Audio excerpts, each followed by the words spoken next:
నమస్తే welcome to mirror TV నేను మీ పవన్ ప్రస్తుతం మనం దిల్సుఖ్ నగర్లోని అంకుర్ హాస్పిటల్ దగ్గర ఉన్నాం ఏదైతే అంకుర్ హాస్పిటల్లో ప్రైవేట్ హాస్పిటల్ వాళ్ళకు దోచుకోనికి పేద ప్రజలు దోచుకోనికి ప్రైవేట్ హాస్పిటల్ ఇది ఒక నిదర్శనం అనుకోవచ్చు ఎందుకంటే మనం ఇక్కడ ఒక పెద్ద ఉన్నది ఏదైతే వాళ్ళ కోడలికి ఒక్కటే ప్రెగ్నెంట్ సర్జరీకి 3 సార్లు సర్జరీ చేసి చెప్పేసి వాళ్ళు ఇక్కడికి వచ్చి హాస్పిటల్ దగ్గర ఆందోళన చేయడం జరుగుతుంది వాళ్ళతో మాట్లాడే ప్రయత్నం చేద్దాం అసలు ఏంటి నిజంగా తెలంగాణ రాష్ట్ర వ్యాప్తంగా ప్రైవేట్ హాస్పిటల్స్ దోచుకుంటున్నాయా పేద ప్రజల్ని లేదంటే వాళ్ళు స్వచ్ఛందంగానే సర్వీస్ చేస్తున్న విషయాలు తెలుసుకునే ప్రయత్నం చేద్దాం అమ్మ చెప్పండి అమ్మ ఏంటి పరిస్థితి ఏంటి ఇప్పుడు సార్ 6 నెలలకు ముందు ఇప్పుడు 6వ నెల పోయి 7వ నడిచినప్పుడు ఇక్కడికి వచ్చినాం సార్ మేము హాస్పిటల్కి చూపించడానికి వచ్చినాం సార్ చూపించడానికి వచ్చినాం సార్ అయితే 2 సార్లు చూపించినాం సార్ ఇక్కడ ఎక్కడి నుంచి వచ్చారు ఈ ఎల్బీ నగర్ నుంచి సార్ మాది సొంతం ఊరు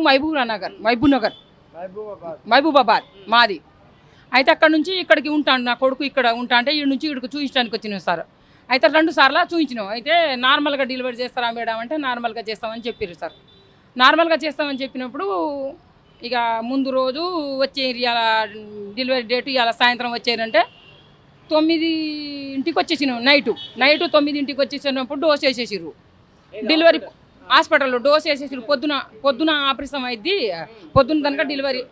పొద్దున డెలివరీ అయింది ఇప్పుడు అని డోస్ వేసేసారు ఎక్కిస్తారు సైలెన్స్ ఎక్కిస్తారు అయితే పొద్దున్న తనక 9 మళ్ళీ 9 అయింది రాత్రి 9 పొద్దున్న 9 అయింది 9 అయినప్పుడు ఇప్పుడు తనక కాలేదు ఎందుకని అడుగుతా అంటే అది పిండం పైకి ఎక్కేసేది డెలివరీ కాదిగా ఆపరేషన్ చేయాలని చెప్పారు సార్ ఆపరేషన్ చేయాలంటే చేసేయని చెప్పినాం చేసేసినాక గంటకు బాబు బాగలేడు బాబుసుగా ట్రీట్మెంట్ చేయాలి ఆపరేషన్లో ఉంచాలి అని చెప్పి బాక్సులు పెట్టేసారు బాబుని 4 రోజులు బాక్సులు పెట్టేసినాక 4 రోజుల కనుక కోడల్ని ఉంచిరు డెలివరీ చేసిరు ఇంటికి పంపించిన తర్వాత 18 రోజులకు సారు ఇంటికి పోయి మేము ఇక టోటల్ పెడతాం కదా ఇంటికి తీసుకుపోతామని సూర్యాపేట తీసుకోకపోగానే ఆనాడే పోయినాం కింద కొంచెం వంగగానే మొత్తం సీఎం కాడుతుంది సంచలనం చేసిందాక 3 దిక్కున బస్తాన్ని సీఎం కాడుతుంది అయితే సూర్యాపేటకు తీసుకోపోతే మీరు ఎవ్వరికి కాడ చేసిర్రో ఆనే తీసుకోపోవాలి కానీ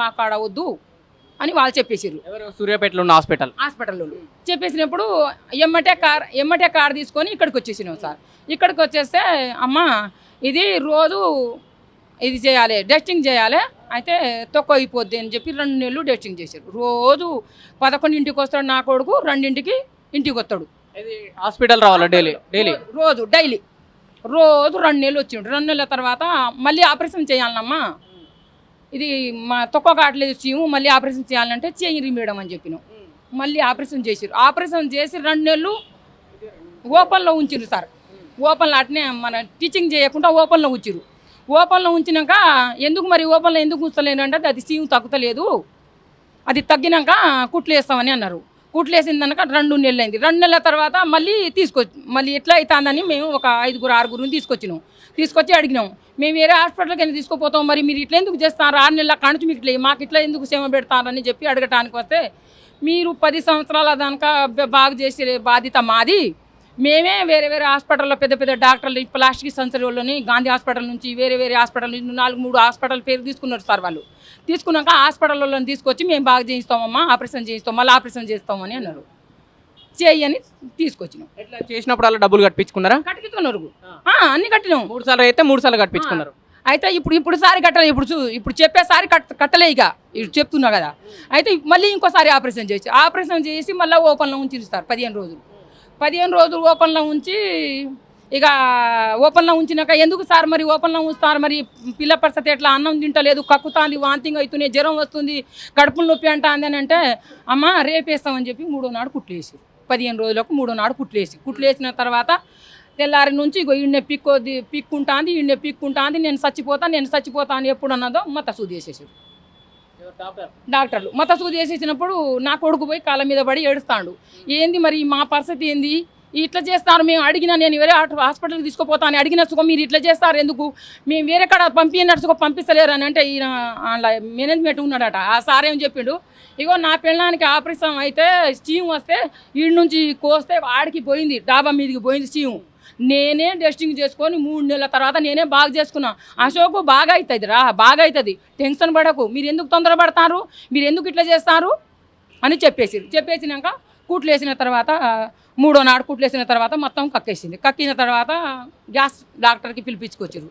ఇక చల్లగా అయినప్పుడు మేము లోపల మొత్తుకుని వచ్చినప్పుడు క్యానింగ్కి తీసుకుపోయారు. మళ్ళీ క్యానింగ్ తీసుకుపోయారు. మళ్ళీ క్యానింగ్ తీసుకుపోతే మొత్తం గడ్డ కట్టింది లోపల. అది మోషన్స్ చేతితో తీయాలంటే వేరే డాక్టర్ తీసుకొచ్చారు. ఆ చేయి పెట్టి బాత్రూంలోకి పోయి వచ్చే వరకు ఈ మొత్తం కొరుక్కొని పీడ్స వచ్చి మొత్తం గందరగోళం అయ్యి ఇక మేము మోతుకున్నాం. ఎక్కడో అక్కడికి మాకు చేద్దరు పెట్టి మూసేసారు. మేము లోపల మోతుకోగానే ఎస్ఐలు, పోలీసులు, డిఎస్పీలు అందరూ ఇక్కడ గూడిరు. మాకు సోయి లేదు, ఏం లేదు. యశోదకు తీసుకుపోయాను. యశోదకు తీసుకుపోతే వాళ్ళు ఒప్పుకోలేదు. ఒక అర్ధగంట ఉంచిర్రు. మా వల్ల కాదు ఈ కేసు అని చెప్తే జూబ్లీహిల్స్ ఎల్ఏజో ఏదో హాస్పిటల్ సార్ నాకు రాదు కొంచెం ఆ హాస్పిటల్కి పంపించారు.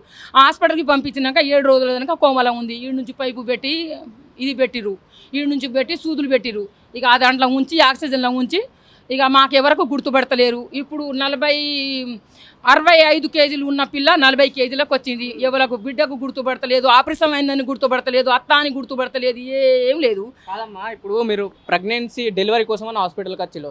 సో అప్పుడు డబ్బులు తీసుకున్నారు. తర్వాత మరి సర్జరీ చేసినప్పుడు మిగతా అయినాయి కదా, మళ్ళీ సర్జరీ చేసి మళ్ళీ అవి తీసుకుంటూనే ఉన్నారు. ఇప్పుడు సరే మేము బాగా చేస్తామని ఒప్పుకున్నది 10 మందిని తీసుకొచ్చినప్పుడు మేము 5 సంవత్సరాల కనుక మేము ఏదైనా ఒప్పుకునే బాధ్యత, బాగా చేసే బాధ్యత అని తర్వాత ఒప్పుకున్నారు. ఇప్పుడు ప్రాణాల మీద వచ్చేదాకా ఒప్పుకోలేడు.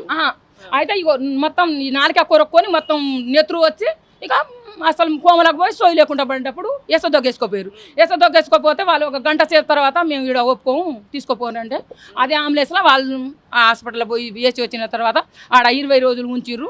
మొన్న ఇంటికి తీసుకొచ్చే వరకు మెల్లగా ఎట్లా మాకు తెలియకుండా మేము పండుకున్నాం. అందరూ ఏడిచి పండుకున్నాం. హాస్పిటల్కి మెల్లగా బాత్రూంలోకి పోయి ఇట్నే పైపు పెట్టుకొని ఇలా ఆడుకొని ఉండేది. ఆ తమ్ముడు ఏమో ఏంటి అక్క ఇటు పోయింది అంటే ఆడ అలాడి ఉంది ఆ బాత్రూంలో. అది కింద పడి ఇట్లా ఇంటికాడ కింద పడి ఉంటే అప్పుడే 7వ తారీఖు మళ్ళీ హాస్పిటల్కి వేసుకోపోయినాం. హాస్పిటల్కి వేసుకోకపోతే అమ్మ ఆమె దాంట్లో ఏం లేదు, మొత్తం కిడ్నీలు అన్నీ డ్యామేజ్లు అయినాయి, మైండ్కి బాగా డోస్ వేసేసే మైండ్కి అన్నీ మొత్తం బారింది, సోయాడో ఏదో అది మొత్తం లేదు, అది అన్నీ ఏం లేకుండా అయిపోయింది. ఆ పిల్లల దాంట్లో ఏం లేదు.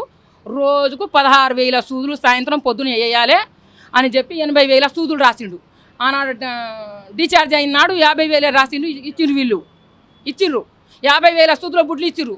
తర్వాత 80,000 రాసినప్పుడు ఏమన్నారు, మీకు రామ్ కాదు. ఇప్పుడు మీరు వచ్చింది దేనికి వాళ్ళని అడగలేరా? మేము వచ్చిన డెలివరీకి అయితే మాకు ఇండియానం ఎందుకు అయినాయి మరి ఏమంటున్నారు? అడిగినామంటే అట్లా కొంతమందికి ఎవరో 100,000 ఒక్కొక్కరికి అవుతుంది.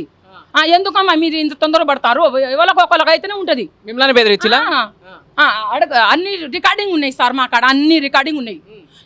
వాళ్ళు ఏమేమి చేసినాయి, వాళ్ళు ఏమేమి మాట్లాడినాయి, మా కాడ అన్ని ఆయుధాలు ఉన్నాయి. ఇప్పుడు ఎన్నిసార్లు బిల్లు కట్టిల్లు మరి? డెలివరీ టైం కాకుండా డెలివరీ తర్వాత ఎన్నిసార్లు కట్టిల్లు? బాబుది ఒకసారి, కోడలిది 2 సార్లు 3 సార్లు. ఇప్పుడు నా కొడుకు రోజు 1,000 రూపాయలు పెట్రోల్కి, రోజు 1,000 రూపాయలు ఇక్కడ డస్టింగ్కి, రోజు 1,000 రూపాయలు పుడుచు పెట్టిన సుఖాది బాగాలి. డాక్టర్లు ఏమంటున్నారు మరి? ఇప్పుడు డాక్టర్లు ఏమంటుండ్రు, ఆ బిందు మేడం ఏమంటది, ఎట్లా చేసినావమ్మా, నాకు అసలే బాగలేదమ్మా అని ఫోన్ చేసిన పిల్ల. ఏంది రోజు ఇంతమంది డాక్టర్లకు పంపినా చూడలేదని అంటారు, ఇంకేం చేయాలి మిమ్మల్ని అని అమ్మ అన్నది. చేసినామా బిందు మేడం చేసింది ఆపరేషన్ అమ్మ అన్నది. రోజు హాస్పిటల్కి ఎన్నెన్నో డాక్టర్లకు పంపిస్తాం, ఇంకా ఎంతమందికి పంపాలి డాక్టర్లకు? ఇప్పుడు ఎట్లుంది మరి ఆరోగ్యం ఎట్లా ఉంది? మనకు గుర్తుపడతలేదు మనుషులకు. నా కొడుకొని లేదు, ఆపరేషన్ చేసిందని లేదు. మరి మీరు డాక్టర్లకు ఏం చెప్పిల్లు?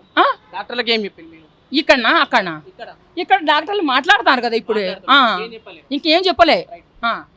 ఇది పరిస్థితి దిల్సుఖ్ నగర్లోని అంకుర్ హాస్పిటల్ దగ్గర. అయితే డెలివరీ కోసం వచ్చిన ఒక ఆడపిల్లని వాళ్ళు నిరంతరం దోచుకునే ప్రయత్నంలో ఒక డెలివరీ కోసం పోయి తన ప్రాణాల మీద తెచ్చుకునే స్టేజ్లోకి వచ్చింది. ఒక సర్జరీకి 3 సర్జరీలు అయినాయి.